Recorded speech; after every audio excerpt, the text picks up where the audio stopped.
أعوذ بالله من الشيطان الرجيم.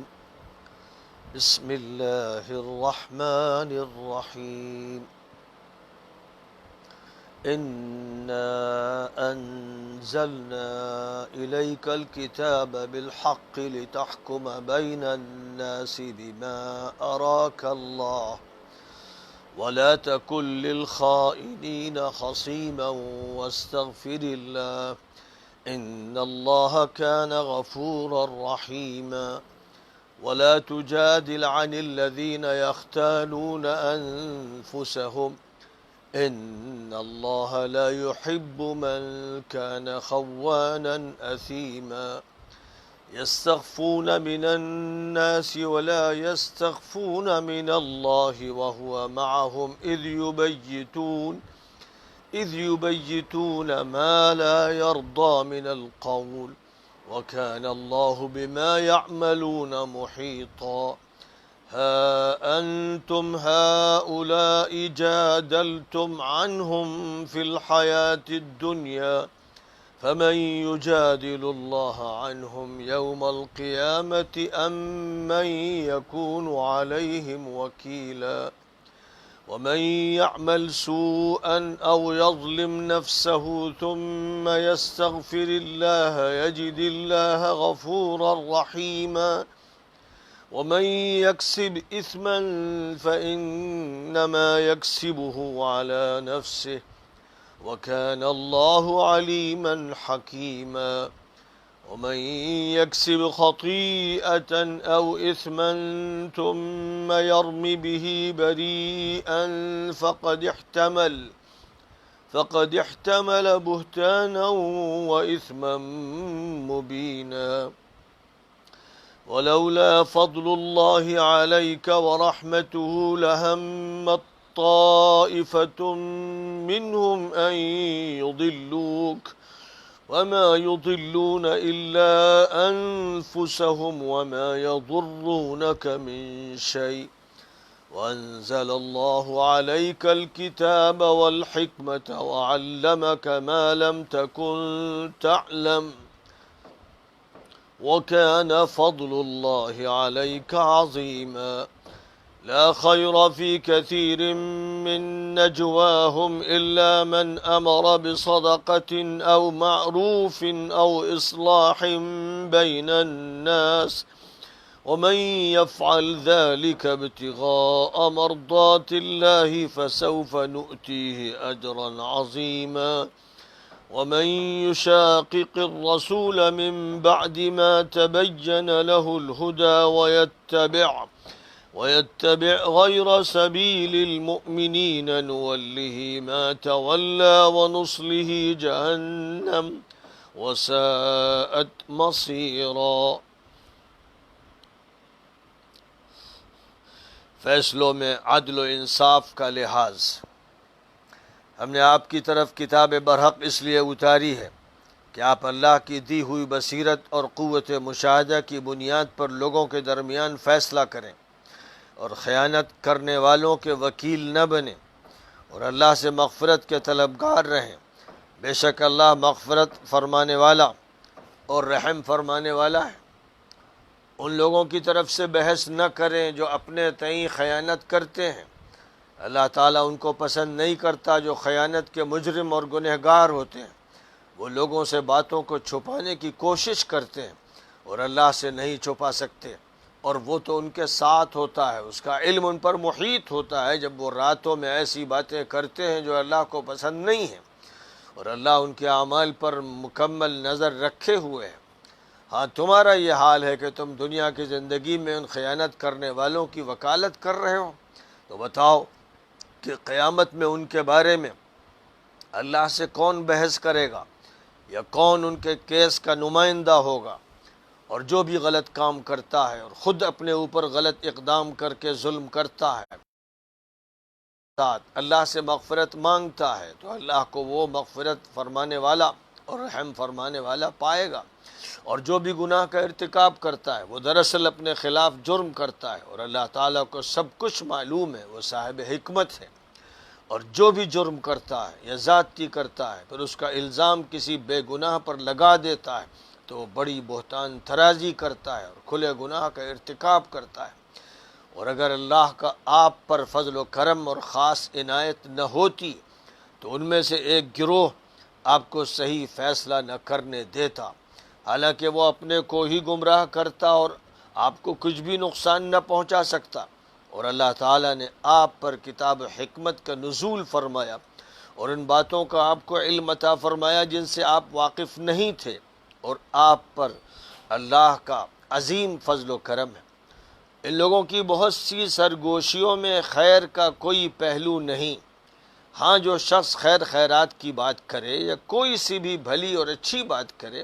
یا لوگوں کے درمیان اصلاح اور تعلقات بہتر بنانے کی بات کرے تو قابل تعریف ہے، اور جو بھی اللہ کی رضا کے حصول کے لیے ایسا کام کرے گا ہم اس کو عظیم اجر سے نوازیں گے۔ اور جو رسول سے کٹ کر اپنی ڈگر بنائے گا جبکہ ہدایت اس کے سامنے کھل کر آ چکی ہے، اور ایمان والوں کے راستے سے ہٹ کر کوئی راستہ اپنائے گا تو ہم اسے اسی رخ پر چلنے دیں گے اور پھر جہنم میں جھلسا دیں گے، اور اس کا بہت برا انجام ہوگا۔ سورۃ النساء کی آیت نمبر 105 سے آیت نمبر 115 تک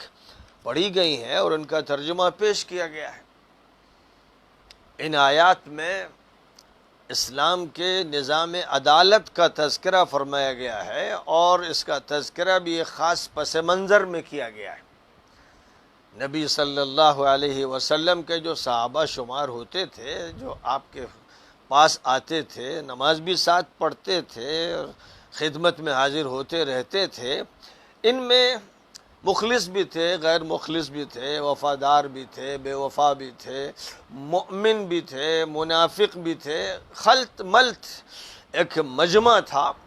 اور پھر ان میں سے کبھی یہ صورتحال سامنے آتی تھی کہ جنگ کے لیے نکل رہے ہیں اور رات میں اور راستے میں بغاوت کر دی عبداللہ ابن ابی نے، جیسے جنگ احد کے موقع پر، اور احد پہاڑ کی طرف جاتے ہوئے راستے میں بغاوت کا نعرہ لگایا اور 300 آدمیوں کو اپنے ساتھ لے کر واپس آ گیا۔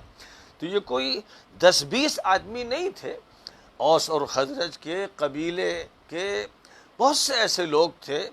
جو اگرچہ مسلمان تھے اور نبی صلی اللہ علیہ وسلم کو ظاہری اعتبار سے وہ نبی تسلیم کرتے تھے، رسول تسلیم کرتے تھے، اللہ کو رب مانتے تھے، اس سب کے باوجود ان کے دلوں میں ایسا کھوٹ تھا یا ان کے ایمان میں ایسی کمزوری تھی کہ جب کبھی مفاد کا موقع ہوتا تو وہ تیزی سے آگے بڑھتے، اور جہاں کہیں مسئلہ قربانی کا پیش آتا تو وہ چپکے سے کھسک جاتے، کس مساتے، جان بچاتے۔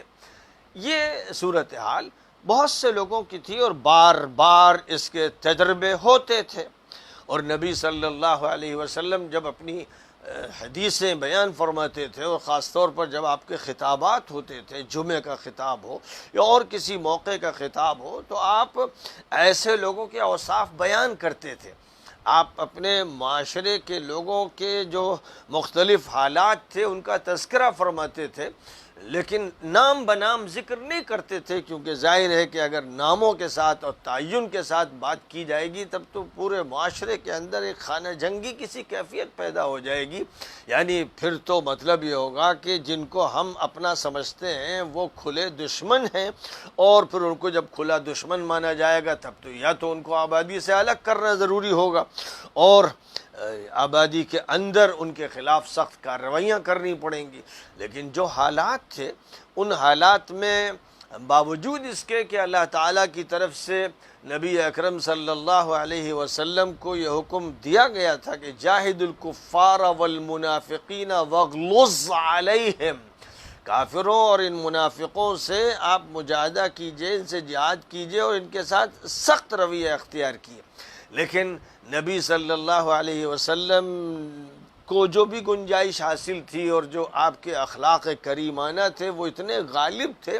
کہ جو سردار منافقین عبداللہ ابن ابی تھا اس کے ساتھ بھی آپ نے سخت رویہ کبھی نہیں اختیار کیا، اس کو گوارا کیا، اس کو برداشت کیا، حلم اور بردباری کا ایسا ثبوت دیا جس کی مثال ملنا مشکل ہے۔ یہ ظاہر ہے کہ آپ کا وہ رویہ تھا جو آپ کے مکارم اخلاق کا تھا، لیکن اس کا یہ مطلب نہیں کہ جو حکم قرآنی ہے اس حکم قرآنی کو ترک کر دیا جائے گا۔ اس کو نبی پاک علیہ السلام نے اس طرح سے ظاہر فرمایا کہ جو بھی اس قسم کے لوگ تھے جن کے دلوں میں کھوٹ تھا، کینہ تھا، کپٹ تھا، خلوص نہیں تھا، نبی صلی اللہ علیہ وسلم اس کی احتیاط کرتے تھے کہ ان کو ذمہ داری کے کام نہ سونپے جائیں، اور کبھی آزمائشی طور پر ان میں سے کسی کو کوئی کام دیتے تھے، اور پھر اس کے بعد ایسی صورتحال سامنے آتی تھی جس صورتحال میں اس شخص کو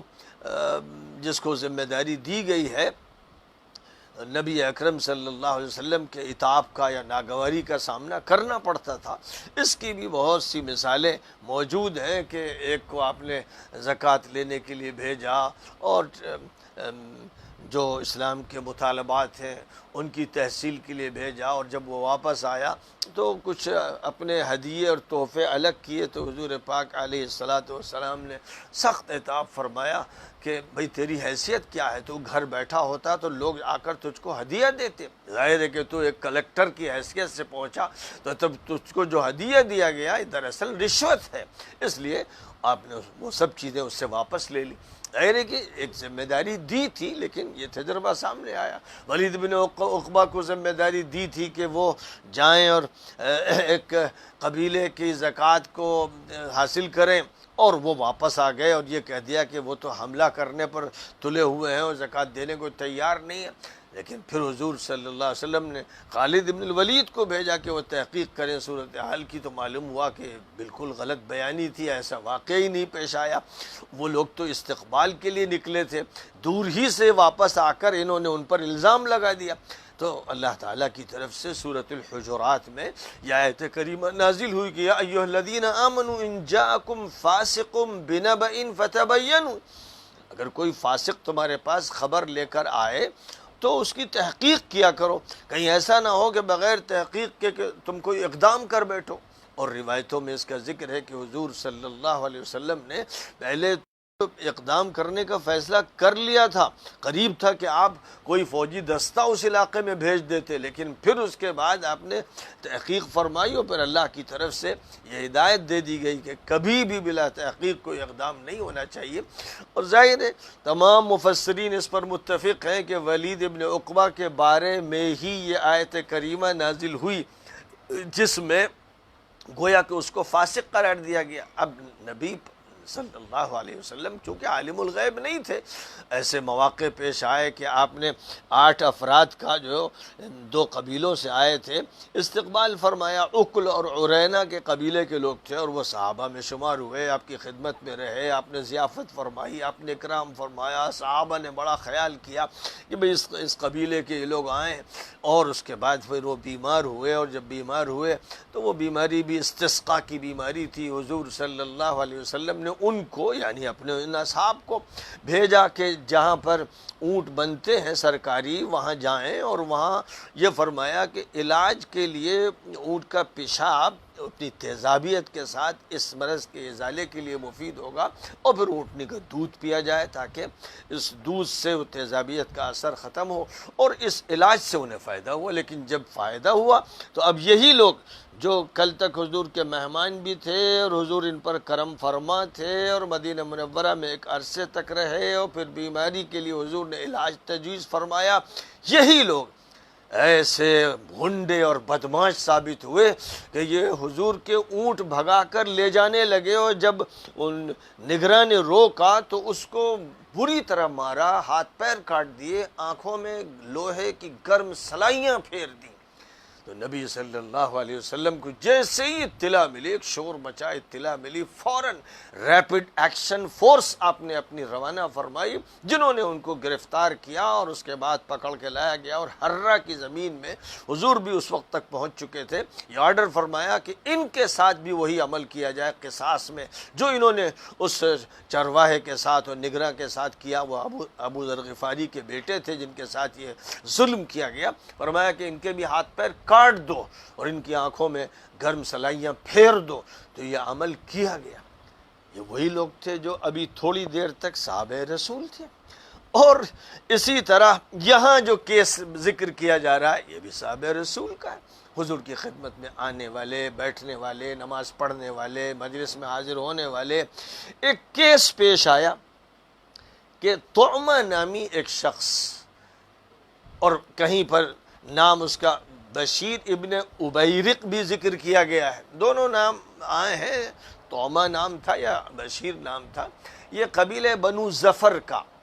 اور بعض لوگوں نے قبیلہ بنو ابیرق لکھ دیا ہے کیونکہ بشیر ابن ابیرق تھا، گویا ابیرق کی اولاد میں سے بشیر کا یہ واقعہ ہے کہ اس نے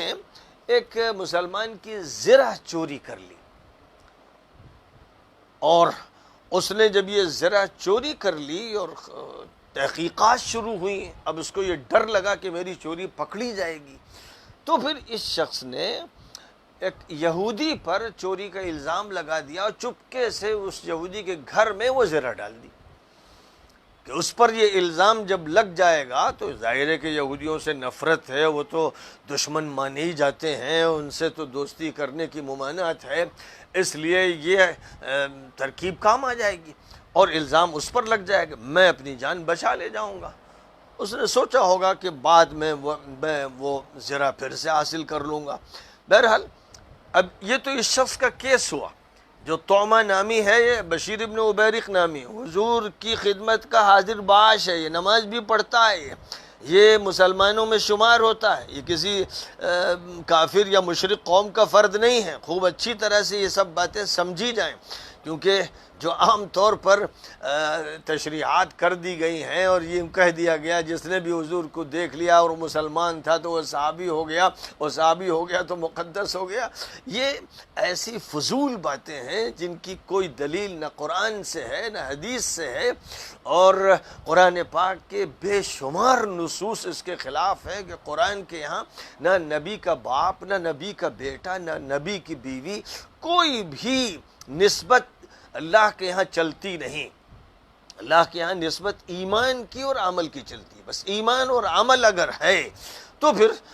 شخص کو، کسی بھی شخص کو نجات ملے گی، اور اگر ایسا نہیں ہے تو وہ چاہے نبی کا باپ ہو یا بیٹا ہو یا بیوی ہو یا قریب ترین رشتہ دار ہو، اس کے ساتھ بھی اللہ کے یہاں نرمی کا معاملہ نہیں ہے۔ اگر وہ ایمان سے دور ہو گیا یا اس کا عمل خراب ہوا تو جیسا عمل ہوگا اس عمل کی ویسی سزا ملے گی۔ ظاہر ہے کہ سب کو معلوم ہے کہ ایک مسلم خاتون نے فتح مکہ مکرمہ کے بعد چوری کر لی تھی، اور بہت بڑے خاندان کی وہ خاتون تھی، بنو مخزوم خاندان کی وہ خاتون تھی، چوری کر لی تھی، اور کیس بڑا خطرناک تھا۔ چوری کی سزا یہ کہی گئی ہے کہ ہاتھ کاٹ دیا جائے۔ اب اس عورت کا ہاتھ کاٹ دیا جائے تو اس کا مطلب کہ جو قبیلہ بنو مخزوم ہے اس کی تو ناک کٹ جائے گی، وہی قبیلہ ہے جس سے حضرت خالد بن الولید کا بھی تعلق ہے۔ تو اب ظاہر ہے کہ لوگ بے چین تھے اور یہ واقعہ پیش آیا تھا، تو اب کوشش یہ ہو رہی تھی کہ نبی صلی اللہ علیہ وسلم کی خدمت میں کسی کو بھیجا جائے، ابو بکر و عمر سے درخواست کی جائے کہ وہ سفارش کر دیں۔ کسی کو سفارش کی ہمت نہیں تھی، کیونکہ سب جانتے تھے کہ اسلام میں جو قوانین ہیں ان میں نبی کو بھی اختیار حاصل نہیں ہے۔ جب کیس ثابت ہو جائے گا تو اللہ کا حکم چلے گا، نبی کسی کیس کو اپنی طرف سے معاف نہیں کر سکتے، وہ خود اللہ کی بندگی کا اظہار کرتے ہیں۔ بہرحال لوگوں نے یہ چاہا کہ حضور کے بڑے محبوب ہیں اسامہ، ان سے کہیں، بھی جوان ہیں اور شاید حضور ان کی بات سن لیں۔ انہوں نے جب حضور صلی اللہ علیہ وسلم سے اس خاتون کے بارے میں سفارش کی تو حضور پاک علیہ الصلاۃ والسلام کا غصہ دیکھنے کا تھا۔ آپ اسامہ پر غضبناک ہو گئے اور فرمایا کہ اللہ کی طرف سے جو حد متعین کی گئی ہے، جو سزائیں اللہ کی طرف سے متعین کی گئی ہیں، ان کے بارے میں تم سفارش کرتے ہو؟ اور پھر جو آپ نے جملہ ارشاد فرمایا ہے اس نے تو قیامت تک کے لیے ایک ایسا بے لاگ اصول دے دیا ہے کہ جس اصول کے ہوتے ہوئے پھر ادھر ادھر کی تعویلات بے معنی ہیں. جس نے جو جرم کیا، جس نے جو ظلم کیا، جس نے جو غلط کیا وہ غلط ہے. اس کی تعویل کر کے اس کا وکیل صفائی بننا ممنوع ہے. یہاں اللہ نبی کو بھی اس مخاطب کرتے ہوئے یہی کہہ رہا ہے. تو بہرحال یہ فرمایا تھا واللہ لو ان فاطمة ابنة محمد سرقت لقطعت يدها.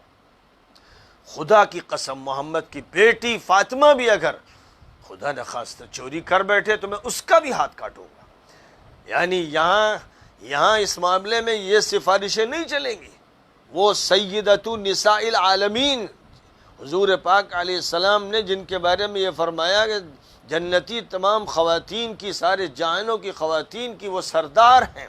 جنت میں ان کی سرداری اللہ کی طرف سے بتائی جائے گی، واضح کی جائے گی، ان کو وہ مقام دیا جائے گا. حضور سید الاولین والآخرین ہیں اور فاطمہ حضور کی بیٹی اور لخت جگر تمام خواتین کے سردار ہیں. اور پھر حسن و حسین حضور کے نواسے، فاطمہ کے لختائے جگر سارے جوانوں کے، اور جنت میں صرف جوان ہوں گے، بوڑھے نہیں ہوں گے، ان سب کے سردار ہیں. ایسوں کے بارے میں بھی حضور یہ فرما رہے ہیں. اس سے ظاہر ہو گیا کہ جو لوگ اس بنیاد پر کہ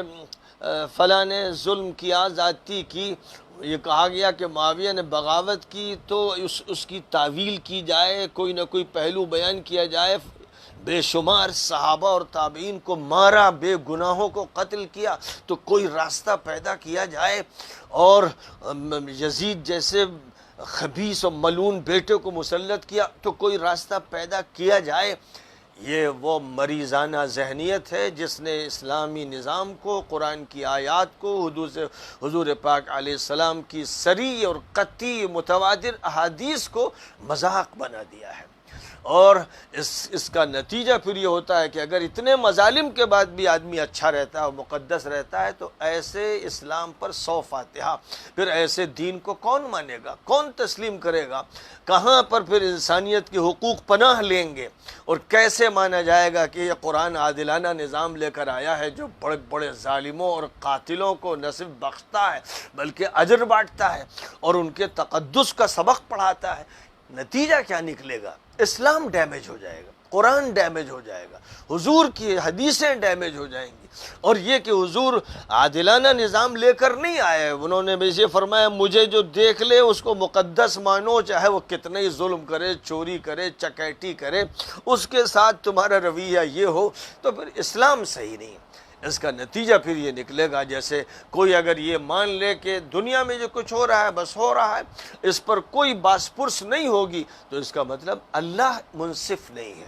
یہاں ظالم کرنے والا ظلم کرتے کرتے چلا جائے گا، اللہ سزا نہیں دے گا. مظلوم ظلم سہتے سہتے مرے گا، اللہ جزا نہیں دے گا. اگر آخرت کو نہ مانا جائے، ڈے آف ججمنٹ کو نہ مانا جائے، اور اگر فیصلوں کے دن کو نہ مانا جائے، اگر اسے نہ مانا جائے تو اللہ کا بھی انکار کرنا پڑے گا اور یہ ماننا پڑے گا کہ اللہ ظالم ہے، عادل نہیں ہے، منصف نہیں ہے. وما ربک بظلام للعبید، اللہ نے جو فرمایا کہ خدا بندوں پر ظلم نہیں کرتا. ما ظلمناہم ولکن کانوا انفسہم یظلمون، ہم نے ان پر ظلم نہیں کیا، وہی اپنے اوپر ظلم کرتے رہے اور سزا پاتے رہے. اس لیے خوب اچھی طرح سے اصول جو قرآن نے دیے ہیں وہ یاد رہنے چاہیے، اور نبی صلی اللہ علیہ وسلم نے جو باتیں ارشاد فرمائی ہیں وہ یاد رہنی چاہیے. اب یہاں قبیلہ بنو ظفر کے طعمہ یا بشیر ابن عبیرق نے جو عمل کیا، چوری کی اور اس کے بعد ایک یہودی پر الزام لگایا، تو بنو ظفر قبیلے کے بہت سے مسلمان، یعنی حضور کی خدمت میں حاضر ہونے والے، حضور کا دیدار کرنے والے، حضور کے دسترخوان پر کھانے والے، حضور کی تقریریں سننے والے، جب کیس ان کے خاندان کا ہوا تو قبائلی رگ ان کی پھڑک اٹھی اور جاہلی حمیت ان پر سوار ہو گئی، اور وہ حضور کی خدمت میں آئے اور یہ کہنے لگے کہ وہ یہودی خبیث، چوری اس نے کی، ہمارے خاندان کے ایک فرد پر الزام لگا دیا جا رہا ہے. تو جو مستغیث بن کے گیا تھا، جس نے اس کیس کا حضور پاک علیہ السلام کی بارگاہ میں ذکر کیا تھا اور جس نے یہ شبہ ظاہر کیا تھا کہ چوری طعمہ نے کی ہے، تو اس کے خلاف خاندان کے بہت سے لوگ دفاع کرنے لگے، اس کے بارے میں دفاع کرنے لگے اور یہ کہنے لگے کہ جو شخص مقدمہ دائر کر رہا ہے وہ زیادتی کر رہا ہے، ہمارے خاندان کا یہ فرد نہیں ہے بلکہ یہودی ہے۔ اب ظاہر ہے کہ یہودی ہے اور خبیث مجرم بے دین ہے، آپ کو نبی کو نہیں مانتا۔ انہوں نے کیس کو اس طرح سے پیش کیا کہ نبی صلی اللہ علیہ وسلم عالم الغیب نہیں تھے، اور آپ نے اپنی حدیث میں یہ فرما دیا تھا کہ دیکھو تم لوگ میرے پاس مقدمات لے کر آتے ہو، تم میں سے کوئی چرب زبان ہو سکتا ہے، میں ہو سکتا ہے کہ اس کی بات سن کر متاثر ہو کر اس کے حق میں فیصلہ کر دوں، حالانکہ وہ صاحب حق نہ ہو۔ تو یاد رکھے وہ کہ اگر ہم نے فیصلہ کیا بھی ہے اور حق اس کا نہیں ہے، اللہ جانتا ہے، اس کا دل جانتا ہے، تو پھر وہ سمجھ لے کہ وہ آگ کے انگارے لے کر جا رہا ہے۔ وہ یہ نہیں کہہ کے دھوکہ دے سکتا کہ نبی نے فیصلہ کیا۔ ظاہر ہے کہ نبی نے اس کی وضاحت کر دی کہ میرے پاس علم غیب نہیں ہے، اس لیے میں تمہاری بات سن کر متاثر ہو کر فیصلہ کر سکتا ہوں، اور وہ فیصلہ اگر تم جانتے ہو کہ صحیح نہیں ہے، تم ناحق چیز لے رہے ہو، تو پھر یاد رکھو کہ تم جہنم کے انگارے لے کر جا رہے ہو۔ یہ سب وضاحتیں اسی لیے فرمائیں کہ اصل جو حقیقت اور واقعہ ہے فیصلہ اس پر ہوگا۔ فیصلہ اس پر بھی نہیں ہوگا کہ کسی نے کوئی بات کہہ دی اور کسی نے کوئی فیصلہ کر دیا۔ جب نبی صلی اللہ علیہ وسلم اپنے فیصلوں کے بارے میں امت کو یہ بتا رہے ہیں، تو فیصلہ ابو بکری ہو یا فیصلہ عمری ہو یا فیصلہ عثمانی ہو یا فیصلہ علوی ہو، فیصلے کو اس بنیاد پر صرف قبول نہیں کیا جائے گا کہ فلاں نے کر دیا۔ نبی اپنے فیصلوں کے بارے میں یہ بات فرما کر اس کی نفی کر رہے ہیں کہ کسی بھی انسان کا جو اجتہادی فیصلہ ہے وہ آخری ہو اور یقینی ہو اور قطعی ہو، ایسا نہیں۔ یہاں پر اس کیس میں تو واقعہ اسی طرح پیش آیا کہ قریب تھا کہ حضور صلی اللہ علیہ وسلم یہودی کے خلاف فیصلہ کر دیں اور توما کو بری کر دیں، قریب تھا۔ لیکن ایسا ہی موقع ہوتا تھا جب اللہ تعالیٰ کی طرف سے تنبیہ فرمائی جاتی تھی، آیتیں نازل ہوتی تھیں، ہدایت فرمائی جاتی تھی، اس لیے کہ نبی بہرحال لوگوں کے لیے اسوہ ہیں، نمونہ ہیں، اللہ نے آپ کو حجت بنایا ہے، لہذا آپ کی طرف سے اگر کوئی بات ایسی جاری کر دی گئی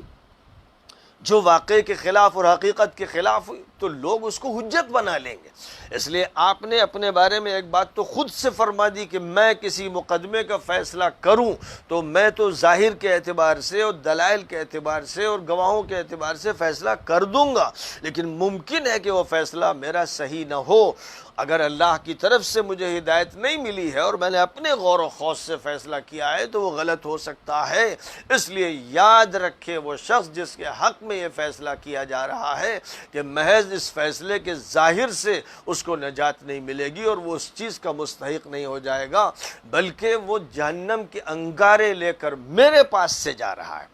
یہ بات آپ نے جب واضح کر دی تو اب یہیں سے یہ بات خود بخود واضح ہو گئی کہ کوئی خلیفہ راشد ہو، کوئی حاکم ہو، آپ کے بعد کے دور کا کوئی شخص بھی ہو، اس کی بات آخری اتھارٹی نہیں ہوگی، اس کی بات قطعی اور حتمی نہیں ہوگی۔ بہرحال اس کی بات کے لیے دیکھا جائے گا کہ اللہ کی کتاب کیا کہتی ہے، نبی کی حدیث کیا کہتی ہے، اجماع صحابہ کا اجماع کیا کہتا ہے، اگر اختلاف ہے تو اختلافات کے پہلو کیا ہیں، ترجیح کس بات کو ہے، کس بات کو ترجیح نہیں ہے، یہ سارے مواقع حاصل رہیں گے۔ اور یہی وہ مواقع ہیں جن کو ائمہ مجتہدین نے اپنے سامنے رکھا، اس لیے انہوں نے کسی کے فیصلے کو آخری نہیں قرار دیا۔ کبھی انہوں نے فیصلے میں ترجیح دی عمر کے قول کو، کبھی ابن مسعود کے قول کو، کبھی ابن عباس کے قول کو، کبھی کسی اور کے قول کو، یعنی جو بھی قول سامنے آئے اور کئی اقوال سامنے آئے تو ابو حنیفہ ہو یا مالک شافعی ہو یا احمد یا دیگر ائمہ فقہا، ان سب نے ان اقوال کو قرآن پاک کی روشنی میں دیکھا، حدیث کی روشنی میں دیکھا، پھر اگر کسی کا قول راجح سمجھ میں آیا تو اس قول کو انہوں نے اختیار کیا۔ یہ نہیں کیا کہ وہ پابند بنا لیں، کسی کا بھی قول مل جائے تو کہیں کہ اب تو ہم مجبور ہیں اور پابند ہیں، ایسا ان کا عمل نہیں تھا۔ اصول فقہ کے یہ خلاف ہے، اور جو اسلام نے استنباط اور اجتہاد کے اصول دیے ہیں ان کے خلاف ہے۔ بہرحال اللہ تعالیٰ کی طرف سے اب آیتیں جو نازل ہوئیں ان میں راز کھول دیا گیا، نام نہیں لیا جاتا ہے، حقائق بیان کیے جاتے ہیں اور اوصاف بیان کیے جاتے ہیں، واقعات بیان کیے جاتے ہیں۔ فرمایا گیا کہ کتاب تو ہم نے اس لیے اتاری، یہ قرآن آپ کو اس لیے دیا ہے کہ آپ حق کی بنیاد پر فیصلے کریں اور خیانت کرنے والوں کے وکیل نہ بنیں۔ نبی صلی اللہ علیہ وسلم سے یہ کہا جا رہا ہے، اس لیے جتنے بھی آج کل کی دنیا کے وکلا کہلاتے ہیں، جن کا پیشہ ہی یہ ہے کہ وہ سچ کو جھوٹ اور جھوٹ کو سچ ثابت کریں اور مظلوم کو ظالم اور ظالم کو مظلوم ثابت کریں، جن کا فن ہی یہ سکھاتا ہے کہ وہ میکاویلین پولیٹکس پر عمل کریں، جو بھی کیس ان کے پاس آ گیا وہ جھوٹا ہو یا سچا ہو، اب چونکہ جو بھی ان کا موکل ہے اس نے پیسہ دے رکھا ہے، اس سے فیس لینا ہے اور فیس کو بھی بڑھاتے رہنا ہے اور طول بھی دینا ہے اور اس کو چوسنا ہے، اس لیے اس کے حق میں کیس بنانا ہے، جانتے ہوئے، دل جانتا ہے، دماغ جانتا ہے، دلائل بتا رہے ہیں کہ حق فلاں کا ہے، اور جس شخص کا کیس لے رکھا ہے وکیل نے اس کا حق نہیں ہے، لیکن وکیل اپنا کام یہ سمجھتا ہے، اس کا پیشہ جو ہے، کیونکہ وہ پیشہ ہی مبنی ہے ہیلے پر، فن پر، جھوٹ پر، کرتب بازی پر، قانون کے ساتھ کھلواڑ پر، اسی کے لیے اس نے وکالت سیکھی ہے۔ اللہ ماشاء اللہ سینکڑوں ہزاروں میں ایسے ہوتے ہوں گے جو واقعی سچے ہوتے ہوں گے کہ کیس ملے نہ ملے، بھوکوں مرنا پڑے، لیکن جو سچا کیس ہوگا وہی لینا ہے اور مظلوم کی مدد کرنا ہے اور ظالم کے پنجے سے لوگوں کو چھڑانا ہے۔ اس طرح کی سوچ رکھنے والا اگر کوئی وکیل ہے تو اس کے لیے تو جو بھی لے رہا ہے فیس، اس میں زیادتی اگر نہیں کر رہا ہے تو اس کے لیے حلال ہے، لیکن جو ہر طرح کا کیس لیتا ہے اور وہ یہ سمجھتا ہے کہ میرا کام صرف یہ ہے کہ میں کیس جس کا لوں اس کے حق میں فیصلہ کرواؤں، تو وہ حرامی وکیل ہے، ابن الحرام ہے، حرام خور ہے، اور وہ ملعون قسم کا انسان ہے جو جھوٹ کا کاروبار کرتا ہے، جھوٹی گواہیوں کا انتظام کرتا ہے اور وہ صرف دھوکے اور فریب کی زندگی گزارتا ہے۔ دجال کا چیلا، اس کا ایجنٹ ہے وہ وکیل، وہ سیاہ کپڑے پہننے والا، سیاہ دل اور سیاہ دماغ اور سیاہ باطن، وہ انسان ہے جو حرام کھاتا ہے اور اسی حرام پیسے سے اگر بیوی کو پال رہا ہے اور بیٹوں کو پال رہا ہے اور گھر والوں کو چلا رہا ہے تو سب کو حرام خور بنا رہا ہے اور سب کے جسموں کو جہنم کے لیے تیار کر رہا ہے۔ بات بالکل صاف طور پر واضح ہو جانی چاہیے، اس میں کوئی لاگ لپیٹ نہیں ہے۔ فرما دیا گیا اللہ کی طرف سے کہ خیانت کرنے والوں کے وکیل مت بنیے، جو لوگ خیانت کرتے ہیں ان کی طرف سے بحث مت کیجیے، خیانت کرنے والوں کو اللہ پسند نہیں کرتا ہے۔ یہ چھپاتے ہیں، لوگوں سے بات چھپا رہے ہیں، کیا اللہ سے چھپا سکتے ہیں؟ یہ جو سازشیں کرتے ہیں، جو پلاننگ کرتے ہیں، جو وکیلوں کے ساتھ بیٹھ کر باتیں کرتے ہیں، جو فائلیں تیار کرتے ہیں، جھوٹے گواہ بناتے ہیں، جو رشوتوں کا لین دین کرتے ہیں، یہ ایسے مجرم ہیں کہ دنیا میں تم اگر ان کا دفاع کر لو گے تو یاد رکھو کہ آخرت میں پھر تمہیں اللہ سزا دے کر رہے گا، پھر اللہ کے سامنے وہاں تم بحث نہیں کر پاؤ گے۔ اس لیے یاد رکھو، جو بھی غلطی کرے گا، جو ظلم کرے گا، اس پر اس کی پکڑ ہوگی، اللہ یہ کہ وہ واقعی صحیح معنی میں توبہ کرے، استغفار کرے۔ اگر وہ ایسا کرے گا تو اللہ تعالیٰ توبہ قبول فرماتا ہے، جبکہ اس کی شرائط پوری ہوں۔ جس کا جو حق وابستہ ہے وہ حق اس کو دیا جائے، گناہ پر ندامت ہو، شرمساری ہو، اس کو ترک کیا جائے، آئندہ کے لیے عزم مصمم ہو، کبھی اس گناہ کو اختیار نہیں کرنا ہے، تو اس وقت توبہ قبول ہوگی، اس وقت استغفار قابل قبول ہوگا۔ لیکن جو غلط کام کرتا ہی رہا دم آخر تک ظلم ہی کو اختیار کرتا رہا، غلط روش کو اپناتا رہا، اس کی معافی کا سوال نہیں۔ قرآن پاک میں اس کی بھی صراحت کر دی گئی ہے کہ لیست التوبۃ للذین یعملون السیئات، جو لوگ برائیاں کرتے رہتے ہیں یہاں تک کہ موت کا وقت آ جاتا ہے تب کہتے ہیں لا توبہ، فرمایا گیا کہ ان کے لیے توبہ کا دروازہ بند کر دیا جاتا ہے، ان کی توبہ قبول نہیں کی جاتی۔ تو بہرحال یہ جو کیس تھا، اس کیس میں اب یہ ثابت ہو گیا کہ چور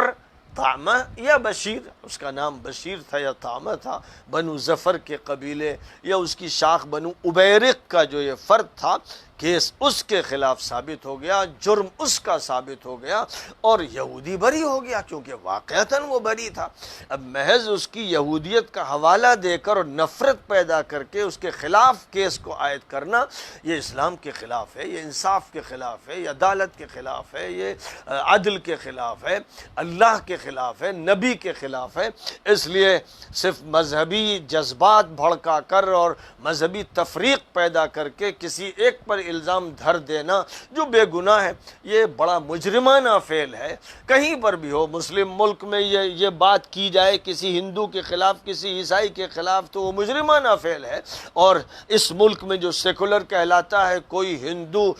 اپنے مذہب کا فائدہ اٹھا کر کسی مسلمان یا کسی عیسائی کے خلاف، کسی بدھسٹ کے خلاف کیس کو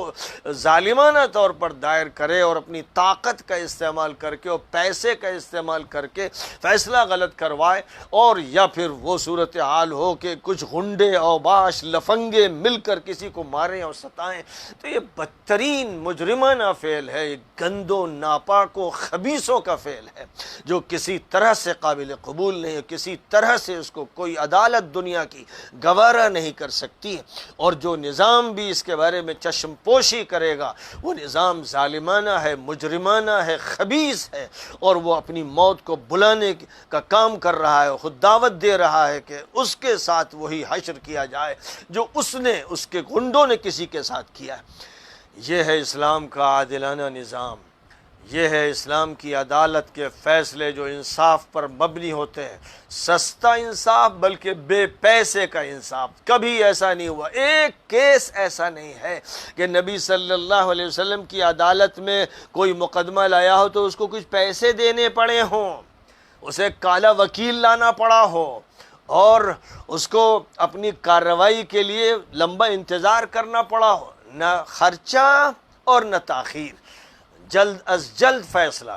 فیصلے میں جو دیر عدالت کی بنیاد پر لگنی ہے وہ ایک الگ بات ہے کہ جب تک تحقیق نہ ہو جائے، عدالت کی ذمہ داری ہے کہ وہ بیانات سنے، فریق اول کے سنے، فریق ثانی کے سنے، مدعی کیا گواہیاں پیش کر رہا ہے ان گواہیوں پر غور کرے، کیا ثبوت پیش کر رہا ہے اس پر غور کرے، جو مدعا علیہ ہے جس کے خلاف کیس ہے وہ انکار کر رہا ہے تو وہ کیا کہہ رہا ہے، وہ قسم کھا رہا ہے یا دلائل پیش کر رہا ہے، ان تمام چیزوں کا منصفانہ طریقے پر جائزہ لینے کا حکم ہے، اور اس کے بعد فیصلہ محض اور محض عدل و انصاف کی بنیاد پر کیا جائے گا۔ کوئی اس میں نہ حق تلفی کی جائے گی، نہ جنبداری کی جائے گی، نہ کسی مذہب یا کسی فرقے یا کسی مسلک کی پچ میں فیصلہ ہوگا، نہ کسی کے حق میں نہ کسی کے خلاف فیصلہ اپنی خواہش کی بنیاد پر ہوگا، اپنی خواہشات سے، اپنے جذبات سے، اپنے تعلقات سے بلند ہو کر فیصلہ صرف نظام عادلانہ کی بنیاد پر کیا جائے گا۔ یہ ایک مثال پیش کی گئی، ایک واقعے کے حوالے کے ساتھ ایک بات کہی گئی، اور بالکل دو ٹوک انداز میں اس بات کو واضح کر دیا گیا کہ قرآن پاک نے جو اصول دیے ہیں، جو نظام عادلانہ عطا کیا ہے، جو بھی اس میں گڑبڑ کرے گا، وہ کوئی ہو،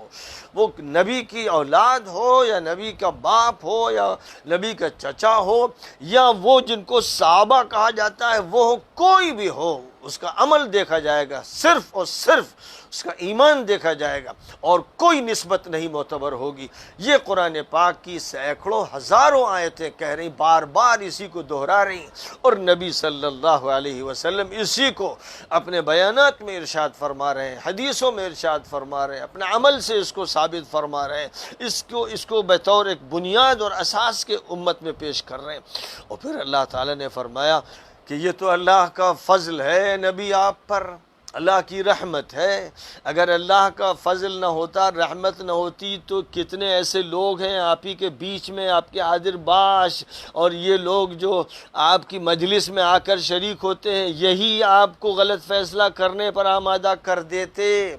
یہی ساتھ رہنے والے آپ کو دھوکہ دے دیتے، غلط بیانی کر دیتے، لیکن اللہ تعالیٰ آپ کی حفاظت فرما رہا ہے، آپ کے ذریعے حق کو قائم کرنا ہے۔ آپ کی بعثت ہی اسی لیے ہوئی ہے کہ عدل و انصاف کی ترازو لگا دی جائے، اور وہ صرف لٹکی نہ رہے، اسی پر تول ہو اور صحیح پیمانے سے ناپ ہو، اور عدل کے خلاف آپ کا کوئی قدم نہ اٹھے، اور آپ کی کوئی بات نہ ہو، اور کہیں پر اگر غلطی ہو رہی ہے بشریت کے تقاضے سے تو اللہ کی وحی آ کر آپ کو صحیح راستے پر ڈال دے اور آپ کی رہنمائی کر دے۔ فرمایا کہ اللہ نے آپ پر کتاب اتاری، اللہ نے آپ کو حکیمانہ تعلیمات عطا فرمائی، اللہ نے آپ کو وہ سب کچھ سکھایا جس سے آپ پہلے واقف نہیں تھے، اور اللہ کا فضل آپ پر عظیم الشان ہے۔ پھر جو لوگ آپ کے پاس آتے تھے اور جو مدینہ منورہ میں رہتے تھے اور جن لوگوں کا اسلام سے تعلق تھا اور نسبت تھی، ان کے بارے میں بھی یہ فرمایا جا رہا ہے کہ بہت سی باتیں جو یہ لوگ اپنے اندر کرتے ہیں، جو نجی ان کی گفتگویں ہوتی ہیں، جو ان کی سرگوشیاں ہوتی ہیں، وہ سب اچھی نہیں ہوتی ہیں۔ بہت سی باتیں ہیں جو غلط ہوتی ہیں آپ کی مجلس میں کچھ، اور باہر جب جاتے ہیں تو کچھ۔ یہی بات ہوتی ہے جس سے ان کا نفاق کا پتہ چلتا ہے، لیکن اللہ ہی جانتا ہے، کیونکہ ظاہر میں تو اوپر ایمان کے لبادے اوڑے رہتے ہیں اور سبھی حاضر باش رہتے ہیں، اور کوئی فرق کرنا آسان نہیں ہے کیونکہ ماتھے پہ تو لکھا ہوا نہیں ہے۔ اس لیے کون ایسا اور کون ویسا ہے اس کو اصلاً اللہ جانتا ہے۔ اس لیے اللہ نے فرمایا کہ لا خیر فی کثیر من نجواہم، یہ جو خلوتوں میں باتیں کرتے ہیں، گھروں میں بیٹھ کر جو یہ باتیں کرتے ہیں، آپس کی جو گفتگویں ہوتی ہیں، ان میں سے اکثر باتوں میں خیر نہیں۔ ہاں وہ شخص، یعنی اب پہچان جو ہوگی کس سے ہوگی؟ نسبت سے نہیں ہوگی، پہچان اس سے ہوگی کہ کون صدقات کی اور خیرات کی بات کر رہا ہے، کون معروفات کی بات کر رہا ہے، کون واقعی لوگوں کے درمیان صلح صفائی کی کوشش کر رہا ہے، کون جھگڑوں سے بچ رہا ہے، جھگڑوں سے بچا رہا ہے، کون فتنوں کو دبا رہا ہے، اور کون ایسا نہیں کر رہا ہے۔ بس اس بنیاد پر فیصلے ہوں گے، لوگوں کی پہچان اس بنیاد پر ہوگی۔ کون ہے جو دو فریقوں، دو افراد کے درمیان، دو قبیلوں، دو گروہوں کے درمیان صلح صفائی کی کوشش میں لگا؟ کون ہے جو بغاوت کا جھنڈا بلند کر رہا ہے، قتل کر رہا ہے، مار رہا ہے اور خون بہا رہا ہے، ظلم کر رہا ہے، جھوٹ بول رہا ہے، دھوکہ دے رہا ہے؟ کون ایسا، کون ویسا؟ تو بس جو بھی خیر کا کام کرے گا، اور خیر کا کام بھی نمائش کے لیے نہیں، ریاکاری کے لیے نہیں، دکھاوے کے لیے نہیں، اللہ کی رضا کے لیے، یہ بھی ضروری ہے۔ خیر کا کام بھی صرف قبول اس لیے نہیں ہوگا کہ خیر کا کام ہے، بلکہ خیر کا کام اللہ کی رضا کے لیے ہوگا، اسے قبول کیا جائے گا۔ اور جو رسول کے خلاف چلے گا، ہدایت کے واضح ہو جانے کے بعد، نبی پاک علیہ السلام کی واضح تعلیمات کے بعد، نبی پاک علیہ السلام نے جن کے بارے میں جو باتیں ارشاد فرما دی ان کو قبول کر کے انہی کو کر لینے کے بعد، جو شخص غلط راستہ اختیار کرے گا، مخالفانہ راستہ اختیار کرے گا، پھر اس کی نجات نہیں۔ اور جو نبی کی بات مانے گا، نبی نے کیا فرمایا، نبی کا عمل کیا رہا، نبی کی ہدایت کیا رہی، جو اس کو سامنے رکھے گا۔ نبی اکرم صلی اللہ علیہ وسلم نے ایک طرف یہ فرمایا تھا، ایک حدیث ہے جس کو حدیث آحاد کہتے ہیں، جو عرباض ابن ساریہ سے منقول ہے کہ علیکم بسنتی و سنت الخلفاء الراشدین المہدیین من بعدی، دیکھو میری سنت اختیار کرو، میرا طریقہ، اور میرے بعد جو خلفاء راشدین آئیں گے ان کے طریقے کو اختیار کرنا، اس کو مضبوطی سے تھام لینا۔ ایک صحابی سے یہ حدیث منقول ہے، اور متعدد صحابہ سے تواتر کے ساتھ، یقین کے ساتھ، قطعیت کے ساتھ، ہزاروں صحابہ کے بیچ میں حج سے واپس ہوتے ہوئے غدیر خم پر حضور پاک علیہ السلام نے حضرت علی رضی اللہ تعالی عنہ کے بارے میں فرمایا، من کنت مولا فعلی مولا، میں جس کا ولی ہوں، میں جس کا ذمہ دار ہوں، علی اس کے ذمہ دار ہیں، میں جس کا محبوب ہوں، علی اس کے محبوب ہونے چاہیے، میں جس کا متولی ہوں، علی اس کے متولی ہیں۔ ولی کے جو معنی نبی کے لیے ہے، من کنت مولا، وہی معنی علی کے لیے استعمال کیے گئے ہیں۔ اور پھر فرمایا اللہم والی من والا وعادی من عادا، اے اللہ جو علی کے ساتھ تعلق رکھیں ہیں، محبت رکھیں ہیں، ولایت کی نسبت رکھیں، اے اللہ تو بھی ان کا ولی بن جا، اور جو علی سے دشمنی کرے اے اللہ تو اس کا دشمن بن جا۔ اور صرف یہی نہیں کہہ رہے، یہی وہ موقع ہے جس کو متعدد صحابہ بیان کر رہے ہیں، اور تواتر کے ساتھ حدیثوں میں ذکر ہے، صحیح اور صریح حدیثوں میں تذکرہ فرمایا گیا، ترکت فیکم ثقلین لن تضلوا ما تمسکتم بہما کتاب اللہ وعطرتی اہل بیتی۔ فرمایا کہ دو چیزیں میں تم میں چھوڑ کے جا رہا ہوں، یہ حج سے واپس ہوتے ہوئے آخری وصیت کے درجے کی چیز ہے کہ اس کے بعد پھر اس وصیت کا کوئی اور موقع نہیں آیا تھا اس طرح کا، جس میں ہزاروں افراد آپ کے ساتھ تھے اور آپ نے غدیر خم پر پڑاؤ کا حکم دیا تھا، اور اس کے بعد ان کو مخاطب کر کے اپنے اہل بیت کے بارے میں فرمایا تھا ان کا خیال رکھنا، ان کا خیال رکھنا، ان کے ساتھ کوئی تکلیف دہ بات مت کرنا، اور قرآن پاک کو مضبوطی سے تھامنے کا تذکرہ۔ پھر یہ فرمایا تھا دو بھاری ذمہ داریاں میں تمہارے درمیان چھوڑ کر جا رہا ہوں، ایک اللہ کی کتاب اور ایک میرے اہل بیت، وعطرتی اہل بیت، ان دونوں کو مضبوطی سے تھام لو۔ اگر تم ان کو تھامو گے تو گمراہ نہیں ہوگے، اور ان کو نہیں تھامو گے، چھوڑ دو گے، قرآن کو چھوڑ دو گے یا عطرتی کو چھوڑ دو گے تو گمراہ ہوگے۔ یہ بات نبی صلی اللہ علیہ وسلم نے فرمائی، اور اہل سنت کی تواتر کے ساتھ صحیح روایات اس پر متفق ہیں۔ لیکن کیسے تعجب کی بات ہے کہ اس روایت کو کچھ شاطروں نے اور ماکروں نے اور چالاک انسانوں نے غائب کر دیا، لٹریچر سے غائب کر دیا، اور اس روایت کو منسوب کر دیا شیعوں کی طرف۔ نعوذ باللہ، ایسے بھی مجرم ہوتے ہیں، اتنے خبیث لوگ بھی ہوتے ہیں جو نبی کی باتوں کا انکار کریں۔ دوسری طرف نبی پاک علیہ السلام نے حضرت علی خلیفہ راشد کے خلاف جو لوگ اٹھنے والے تھے، جنگ کرنے والے تھے، جو بھی تھے، سارے لوگوں کو فرمایا وہ باغی ہوں گے۔ اور پھر صحیح حدیث اور صریح حدیث سے ثابت ہے، متعدد صحابہ سے جو منقول ہے کہ میرے بعد 30 سال خلافت راشدہ ہوگی جو حضرت حسن کی خلافت پر ختم ہو گئی، اور اس کے بعد جو بادشاہت کا دور ہوگا ظالمانہ ہوگا۔ ستکون الخلافت بعدی 30 سنة ثم ملک عضوض ثم جبریت وعتو۔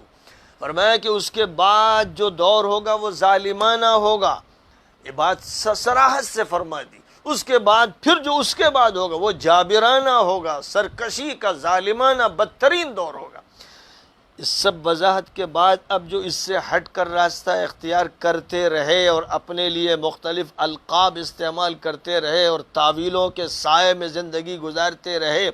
خدا تعالیٰ نے فرما دیا کہ جو لوگ بھی نبی کی باتوں کو نہیں مانیں گے، جبکہ ہدایت کو اچھی طرح سے واضح کر دیا گیا، کھل کر بیان کر دیا گیا، اور امت تک پہنچنے کے سارے انتظامات بھی ہو گئے، اہل ایمان کے اس راستے کو چھوڑیں گے اور ان کا راستہ اختیار کریں گے جو عاصی اور باغی اور طاغی تھے، تو ہم ان کو اس راستے پر چلنے دیں گے، ڈھیل دیں گے، مہلت دیں گے، لیکن جہنم میں جھلسا کے چھوڑیں گے،